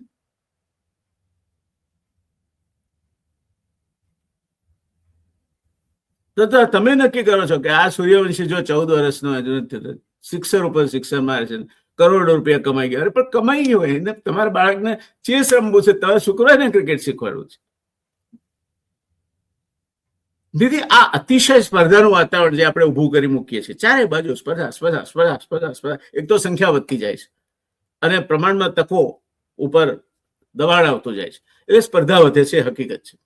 અને બીજી બાજુ આ સાયકોલોજીકલ પ્રેશર જે મા બાપ, સમાજ, આજુબાજુનું વર્તુળ, પાડોશીઓ, એમના કારણે આપણે એમને ઊભું કરવા દઈએ છીએ. કારણ કે આપણે અગાઉથી આપણા બાળક માટેની ભવિષ્ય કથાનો કરતા હોઈએ છીએ કે બહુ વાંચે છે, એને એન્જિનિયરિંગમાં જવું છે, ગમે તેમ કરીને આ વખતે તો એને ભગવાન કરે ને બસ અમુક એન્જિનિયરિંગ કોલેજમાં એડમિશન મળી જાય ને ગંગા નયા. અરે ભાઈ, આ જીવન સાફલ્યનો આ છેલ્લો અંતિમ તબક્કો છે. શું આઈઆઈટીમાં ભણવાથી જ જીવનમાં સફળ થઈ શકાય છે? દેશની સારામાં સારી આઈઆઈટીમાં, દર્શક મિત્રો, મેં પોસ્ટ ગ્રેજ્યુએશન કર્યું છે આઈઆઈટી મુંબઈથી. એન્જિનિયર છું, પણ એન્જિનિયર તરીકે પ્રેક્ટિસ મેં 3 વર્ષ ભણાવ્યું અને 2 વર્ષ બીજા 5 વર્ષ કરી જિંદગીમાં. બાકીનો આખો ટાઈમ એ અર્થશાસ્ત્રી અને વહીવટી ક્ષેત્રના નિષ્ણાત તરીકે લોકો મને જાણે છે. મેં પીએચડી એને અનુલક્ષીને મેનેજમેન્ટમાં કર્યું અને તે પણ આઈઆઈએમના ડિરેક્ટર પ્રોફેસર બકુલભાઈ ધોળકિયા જેવા સમર્થ ગાઈડના નેતૃત્વ હેઠળ, માર્ગદર્શન હેઠળ. તો કારકિર્દી એ વળગડ નહીં બનવું જોઈએ. કારકિર્દી એટલે શું? પરીક્ષા એટલે શું? ડિગ્રી એટલે શું? એક સાદી વ્યાખ્યામાં તમને કહેવા માંગુ છું દર્શક મિત્રો કે it develops your mental faculties for analysis. સારા નરસાનો ભેદ પામવાની તમારી માનસિક શક્તિઓનો વિકાસ કરે એ શિક્ષણ. અને ન કરે તો તમે આઈઆઈટી માંથી ભણ્યા હો કે આઈઆઈએમ માંથી ભણ્યા હો, હરિઓમ તત્સત. તમારી ગાડી ક્યાંક રસ્તા ઉપર રિપેર થવા ઊભી હોય ને કેટલાય તમારા પાછળ જે લોકો પાસ થતા તે તમારી આગળ નીકળી જશે. નિધિ, આ અતિશય સ્પર્ધા એ વિદ્યાર્થીને તણાવમાં મૂકે છે, એ બાબતમાં તો કોઈ બેમત છે નહીં. પણ આપણે બીજો ભાગ લઈએ. અત્યારે એક તણાવ હોય છે નોકરી મેળવવાનો. કારણ કે જે શિક્ષણ મહદઅંશે મળે છે એ થિયોરેટિકલ નોલેજ એટલે સૈદ્ધાંતિક જ્ઞાન મળે છે. તરવાની ચોપડી વાંચીને સારા તરવૈયા ન બની શકાય. તો કોઈ પણ વિદ્યાર્થીએ શું કરવા કોલેજમાં જવું જોઈએ? 12મા ધોરણ પછી કોલેજમાં ભણતા અથવા તો 8મા થી 12મા સુધીમાં દરેક વિદ્યાર્થી એક કૌશલ્ય ફરજિયાત શીખે. તો આ બેરોજગારીના પ્રશ્નો છે બધા ઉકલી જશે. તમારા બાળકને હાથ પગ પર ઉભા રહેવાની હિંમત આપો, રસ્તો બતાવો, એની તક આપો. શેર રોકાણમાં આજે જેનો વિશ્વભરમાં ડંકો વાગે છે, એવા રોકાણકારે એના બાપાએ એને 10 વર્ષની નાની ઉંમરથી પૈસા બચાવવાની અને એનું રોકાણ કરીને પૈસા રળવાની તક સમજાવી હતી. આજે એ દુનિયાના ધનાઢ્યોમાંનો એક છે. તો તમારા બાળકને તમે તો સાચા મા બાપ જો તમે ડંકાની ચોટ પર કહી શકો કે મારું બાળક ક્યારેય ભીખ નહીં માગે, મારું બાળક ક્યારેય તણાવ નહીં વેઠે, મારું બાળક ક્યારેય નસીબને નહીં ભાંડે, મારું બાળક એનામાં જે કઈ આવડત હશે એના જોડે સમાજમાં સમાનભેર ઊભો રહી અને રોટલો રડી ખાશે. તો એમાં તમે જયારે આ જુઓ છો ત્યારે તમને ખ્યાલ નથી હોતો કે આજે નિરમા ઘરે ઘરનું નામ છે, એની શરૂઆત 30,000 રૂપિયાના રોકાણથી થઈ. તે કરશનભાઈ કોઈ કેમિસ્ટ તરીકે નોકરી કરતા હતા સરકારની લેબોરેટરીમાં, એ છોડીને આ શરૂઆત કરી લે.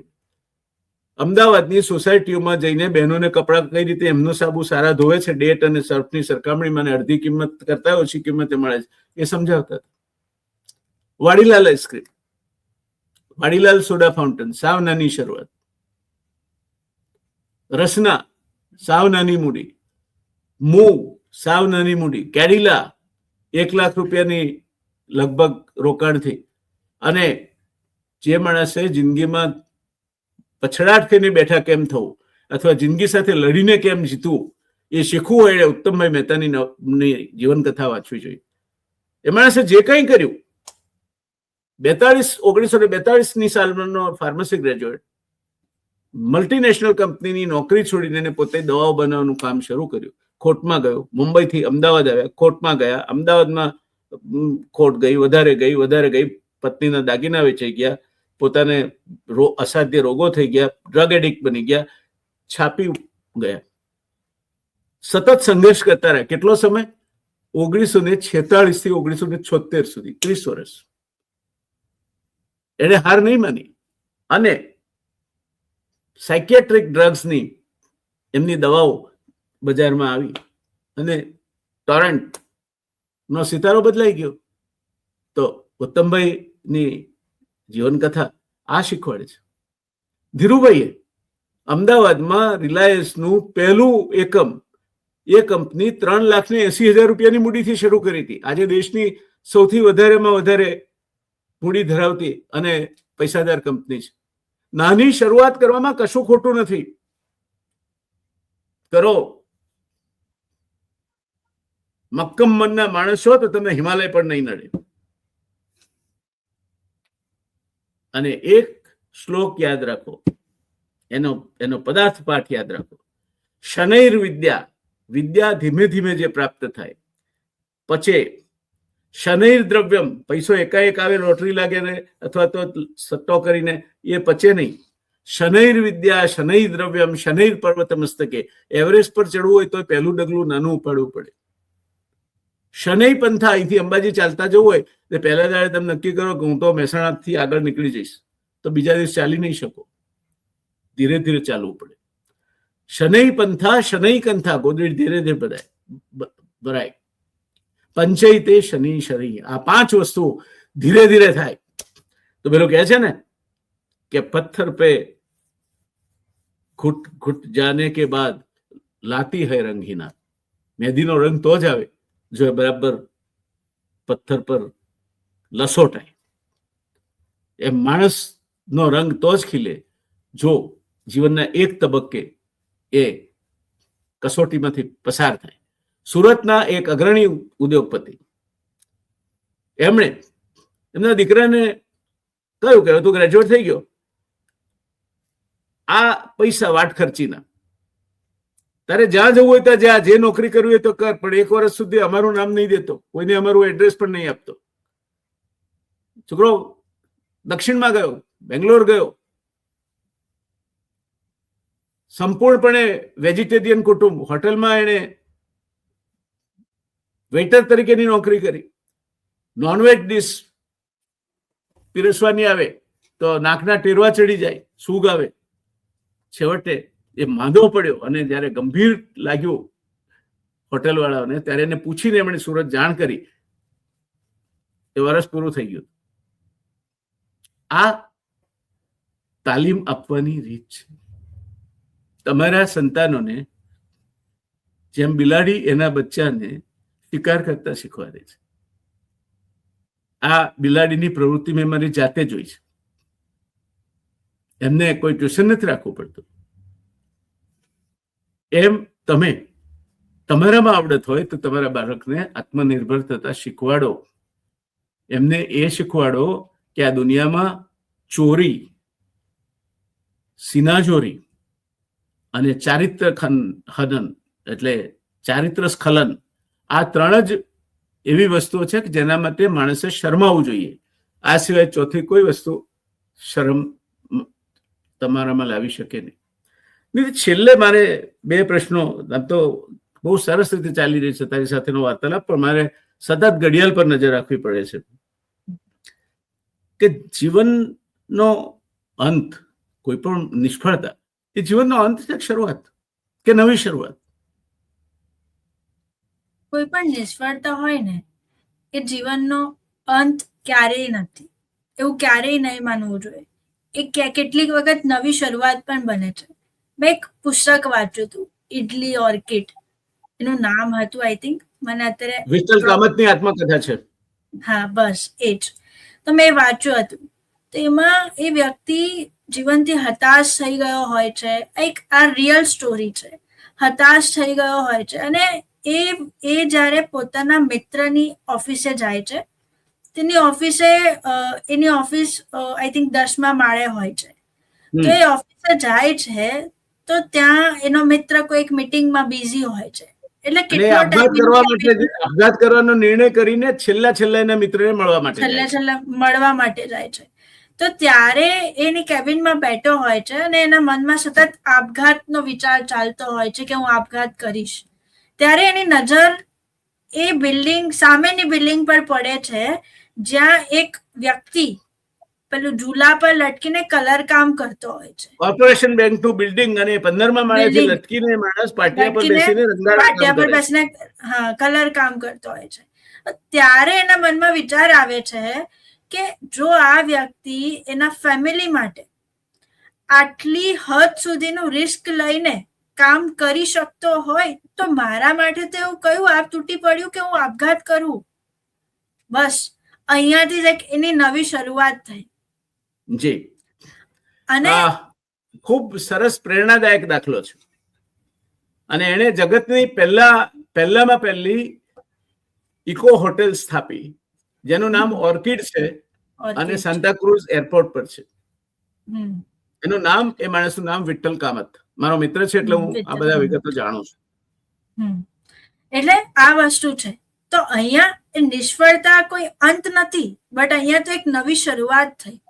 એટલે આપણે નિષ્ફળતાને કઈ રીતે જોઈએ છે, કઈ રીતે પચાવી શકીએ છીએ. આપણે બાળકોને એ પણ શીખવવું જોઈએ કે નિષ્ફળતા પચાવતા શીખો. આપણે ઘણી વખત જોતા હોઈએ કે પહેલેથી જ આ શીખવવું જોઈએ. નાના છોકરાઓ કોઈક નોર્મલ એક ગેમમાં પણ હારી જાય ને તો કેટલાક છોકરાઓને આપણે જોઈએ કે એ લોકોને એવું હોય કે હું જીતવો જોઈએ કે જીતવી જ જોઈએ. અને ત્યારે એ લોકો હારી જાય ને ત્યારે પેરેન્ટ્સ એવું કહે કે ના, તું જીતી ગયો છે. આ વસ્તુ ખોટી છે. એ લોકોને હારતા પણ શીખવવું જોઈએ અને હારીને નિષ્ફળતા કઈ રીતે પચાવીને એ પણ શીખવવું જોઈએ. કેમ કે નિષ્ફળતા પચાવવી એ જીતવા કરતા વધારે અઘરું કામ છે. મેં જયારે સિવિલ સર્વિસીસ માટે એડમિશન લીધું હતું, તારા સપોર્ટમાં એક પંક્તિઓ મને યાદ આવે છે. એ પંક્તિઓ એવું કે છે કે જિંદગી જિંદા દિલીનું નામ છે.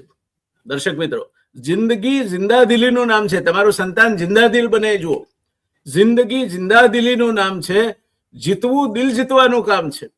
તમારે જીતવું જ હોય ને કોઈનું દિલ જીતો. જીતવું દિલ જીતવાનું કામ છે. હાર પણ દિલ જીતી દે છે કોક દી. ક્યારેક તમે હારીને જીતી જાઓ છો અને મોત પણ જીવન અમર ઝાંપો કદી. શહીદ ભગતસિંહ, સુખદેવ, આ બધા વીર શહીદોને આપણે યાદ કરીએ તો ફાંસીના માંચડે લટકતા પણ એમણે એમના મોઢા ઉપર પેલો ઓઢાડે નહીં કવર, એનો આગ્રહ રાખ્યો હતો કે જેથી એમની છેલ્લી નજર માતૃભૂમિ પર પડે. એમનું સૂત્ર હતું, મેરી મૈયા કે સિર પર તાજ રહે, ये દેશ મેરા આઝાદ રહે. એ આઝાદ ભારતને આજે આપણે અવદશા કરી રહ્યા છીએ. એટલે હારવાથી જીતી જવાય છે. પોરસ હારી જાય છે સિકંદર સામે, એને સિકંદર સામે ઉભો કરવામાં આવે છે અને સિકંદર એને પૂછે છે કે બોલો મારે તમારી સાથે કેવો વ્યવહાર કરવો. ત્યારે આ ભડનો દીકરો કહે છે કે એક રાજા બીજા રાજા સાથે કરે તેવો. આ ખુમારી છે. જંગલના રાજા સિંહને એ રાજા છે એ માટેના ટ્યુશન ક્લાસ નથી ભરવા પડતા. એમ તમારું બાળક એ રાજા થવા જન્મ્યું. જેમ સયાજીરાવ ગાયકવાડે એમની જયારે દત્તક લેવા માટેની પરીક્ષા થઈ ત્યારે એમને પૂછ્યું કે તમે વડોદરા કેમ આવ્યા છો? તેનો સરળ જવાબ હતો, હું રાજા થવા આવ્યો છું. તમારું બાળક કહેવું જોઈએ, કોઈ ગાય વજાવીને કહેવું જોઈએ, બુલંદ અવાજે કહેવું જોઈએ કે હું રાજા થવા આવ્યો છું. એને પરીક્ષા જેવા સાંકડા વસ્તુઓ સાથે, આ પરીક્ષા અગત્યની છે, પરીક્ષાનો અગત્યતા ઓછી કરવા નથી માંગતો, પણ એના કારણે તણાવ ઉભો થાય, એના કારણે બાળક આપઘાત કરે, મહામૂલી એક માણસ જિંદગી વેડફાઈ જાય. કોઈનો લાડકવાયો બધાને રડતા મૂકીને ચાલી નીકળે, કોઈની લાડકવાઈ બધાને લડતા મૂકીને ચાલી નીકળે. તો દોસ્તો, આ ચર્ચાની સમાપનમાં હું તમને એક પ્રસંગ કહીને વાત પૂરી કરીશ, પણ એ પહેલા નિધિ પાસે જવા માંગીશ કે આ માર્ક્સ જે આવે છે એને વિદ્યાર્થીએ કઈ રીતે લેવા જોઈએ. એના હાથમાં નથી કેટલા માર્ક્સ આવશે. લેટ મી ટેલ યુ, મેં નહીં ધારેલા સમય મારા એકદમ સરસ માર્ક આવ્યા છે, ધાર્યું એક બહુ સરસ, આમાં તો ત્યારે નથી એટલા ધાર્યા પ્રમાણે માર્ક બને છે, કારણ કે તમારે એક્ઝામિનરના દ્રષ્ટિકોણથી જોવાનું હોય છે. તો આ માર્ક્સને કઈ રીતે જુઓ છો તમે? માર્ક્સ, ટકાવારી, જેના માટે યુદ્ધો લડાય છે. માર્ક્સ માટે મારું માનવું એવું છે કે માર્ક્સ એક આંકડો છે. એટલે તમે એક કહેવાય ને કે આપણે કહેવાય ને કે કોઈ પણ ક્રાઇસિસ આવે ને એને તમે એક ઓપોર્ચ્યુનિટી રીતે જુઓ. એ રીતે આપણે જ્યારે પણ માર્ક્સ ઓછા આવ્યા હોય ત્યારે એ રીતે જોવું જોઈએ. આ મારો દ્રષ્ટિકોણ છે. એ રીતે જોવું જોઈએ કે હવે આ આટલા ઓછા માર્ક્સ કઈ રીતે આવ્યા, મારી ક્યાં કઈ ભૂલ છે, તો એ માર્ક્સને તમે એક ઇમ્પ્રુવાઇઝેશન તરીકે લો. અને કેટલીક વાર તમે કીધું એ રીતે કે ધાર્યા કરતા વધારે માર્ક્સ આવી જાય તો તે વખતે ખુશ થવાની જરૂર નથી. એ વખતે તમે શું કર્યું, શું એવું લખ્યું કે શું એવું પ્રેઝન્ટ કર્યું કે તમારા માર્ક્સ વધારે આવ્યા એ જોવાનું. અને લાસ્ટ ટાઈમ શું પ્રેઝન્ટ નહીં થયું હતું અને અત્યારે શું એ કમી આપણે પૂરી કરી છે એ જોવાનું. તમે જયારે માર્ક્સને આ રીતે જોતા થઈ જશો ને ત્યારે ક્યારેય તમને આંકડાઓનો ડર નહીં લાગે. અને હું એટલું કહેવા માંગીશ કે પરીક્ષાઓ છે એ જિંદગીનો એક પાર્ટ છે, but not a whole life. મારા સર હંમેશા કે જિંદગી જીવવાની છે, જીતવાની નથી. આપણે અત્યારે પેરેન્ટ્સ અને સ્ટુડન્ટ શું કરીએ છીએ, વિદ્યાર્થીઓ ઇન્ક્લુડિંગ મી, આપણે જિંદગી જીતવા નીકળ્યા. મને આ જોઈએ છે, મારે આ મેળવવું છે, આનાથી વધારે બેટર બનવું છે. પણ મારું તો માનવું એવું છે કે આપણે સ્પર્ધા બીજાઓ સાથે નહીં કરીએ, આપણે પોતાની સાથે સ્પર્ધા કરીએ તો આપણે વધારે સારા માણસ બની શકીએ, આપણે વધારે આપણો સેલ્ફ ડેવલપમેન્ટ કરી શકીએ છીએ. એ કાલે હું હતી એનાથી આજે કંઈક બેટર છું, આજે કંઈક વધારે છું, તો બસ તમે પ્રગતિના પંથે છો. એટલે તમે તમારી પોતાની જાત સાથે સ્પર્ધા કરતા થઈ જાઓ, તમને કોઈની સાથે સ્પર્ધા કે તુલના કરવાની જરૂર નહીં પડે અને you will be successful man or woman. Very nicely સાંભળ્યું.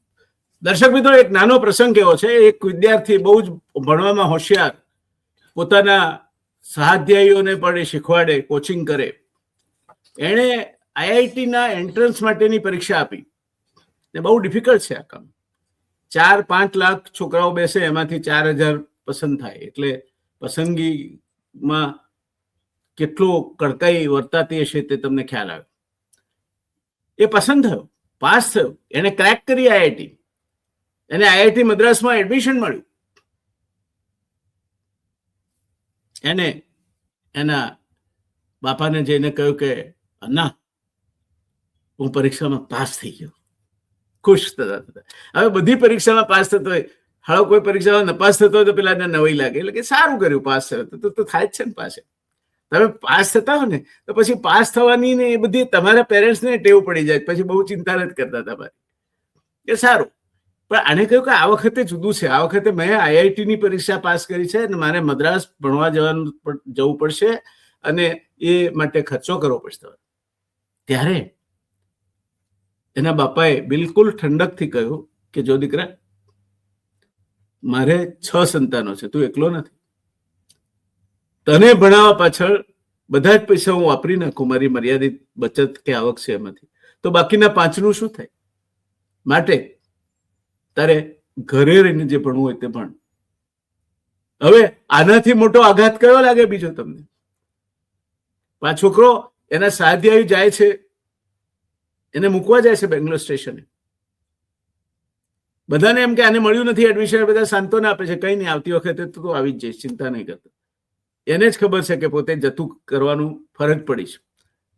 એ મેલ ટ્રેન ઉપડે છે, એનું લાલ લાઈટ છેલ્લું ડબ્બાની પાછળનું દેખાતું બંધ થાય ત્યાં સુધી એને જોઈ રહે છે. બીજો હોત તો શું થાત? ભાગી પડ્યો. પણ આ છોકરો જુદી માટીનો છે. એ છોકરો આગળ જતા આઈઆઈટી મુંબઈના બોર્ડ ઓફ ગવર્નર્સ તો ચેરમેન બને છે.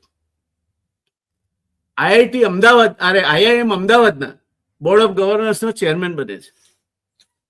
ઇન્ફોસિસ નામની ભારતની પહેલી આઈટી કંપનીનો સ્થાપક બને છે. એ અને એના પત્ની સુધામૂર્તિ.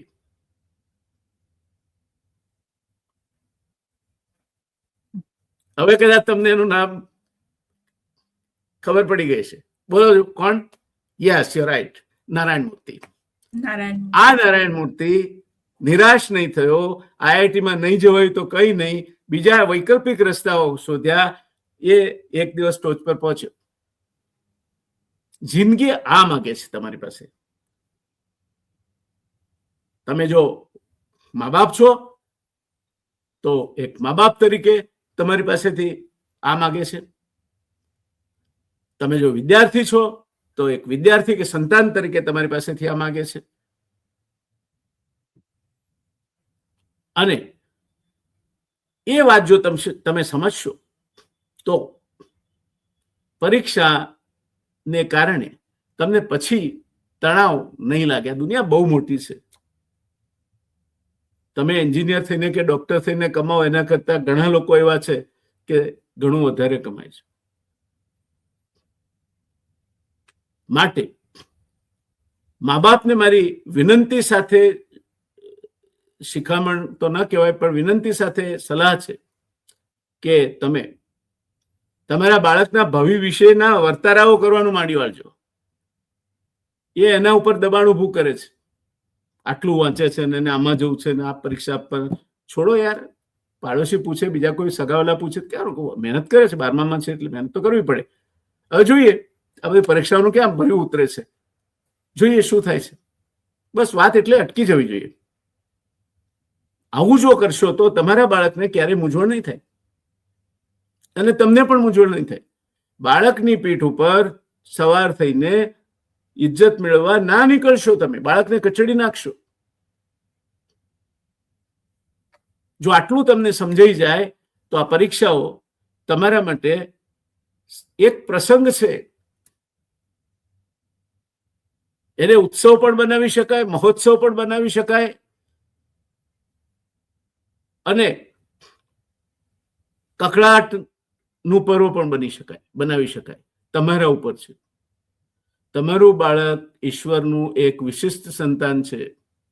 ઈશ્વરે એનામાં વિશિષ્ટ શક્તિઓ ઠાંસીને ભરી છે. તમે એ શક્તિઓને પીછાડો. જ્યાં શક્ય હોય ત્યાં બાળકને એ શક્તિઓ બહાર લાવવામાં મદદરૂપ બનો. અને નહીં તો ગપ બસા, નહીં તો ચૂપચાપ બેસી રહો. પણ બાળકની સાથે સમજદારીનો સેતુ હંમેશા જોડાયેલો રાખો, તો એ ક્યારેય નિરાશાથી ભાગી નહીં પડે. મારા પહેલા ટેસ્ટમાં 3 માર્ક 50માંથી હાઈએસ્ટ હતા અને 3 50માંથી 0 માર્ક આવ્યા. ત્યારે મને આપઘાત કરવાનો વિચાર તો આવ્યો જ નહોતો. મેં ઘરે લખી જ રહ્યો કે આપણે આવા માર્ક આવ્યા છે.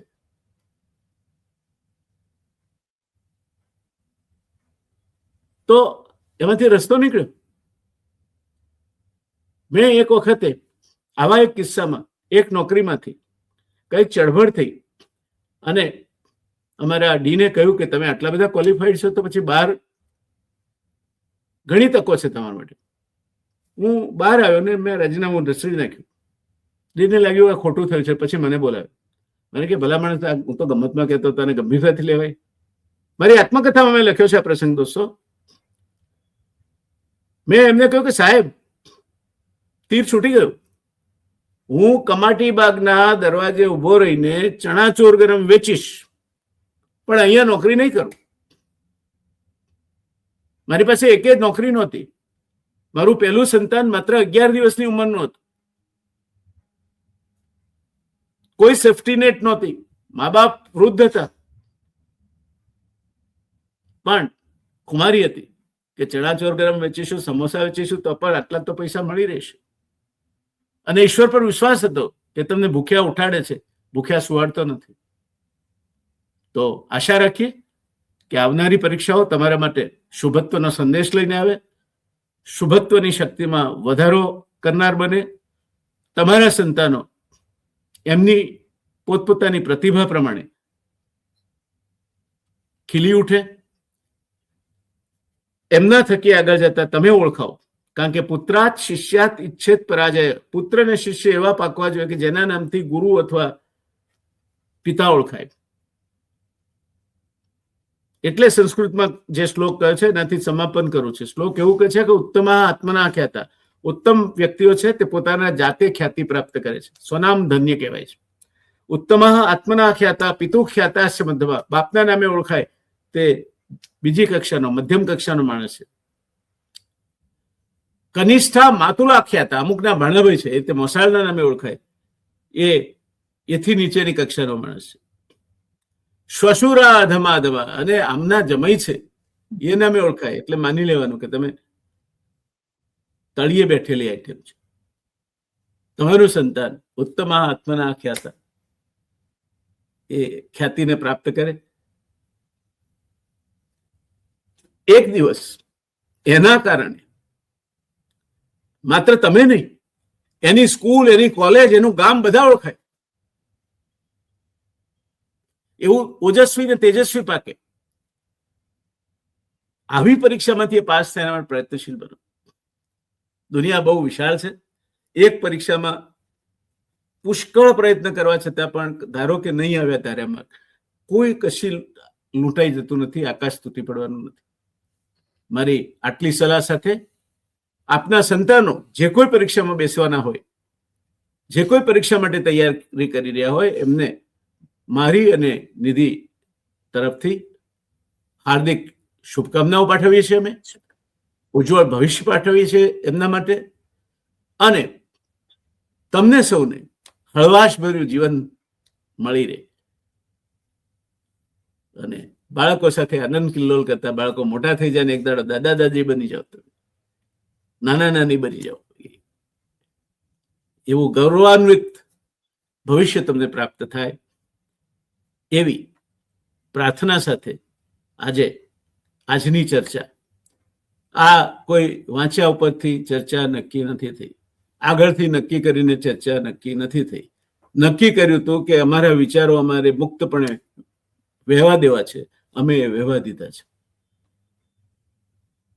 તમને ગમે તો વધારેમાં વધારે લોકો સુધી આ વિચારો પહોંચે, એના વાહક બનશો તો આંગળી ચિહ્નનું પુણ્ય તો તમને ચોક્કસ મળશે. નિધિ, ફરી એકવાર તારો આભાર, ખૂબ ખૂબ આભાર. એક્સ્ટ્રીમલી ગુડ પરફોર્મન્સ, બહુ સરસ રહ્યું તારો રજૂઆત. અને દર્શક મિત્રો, આપનો પણ આભાર. મળતા રહીશું. શુભરાત્રી.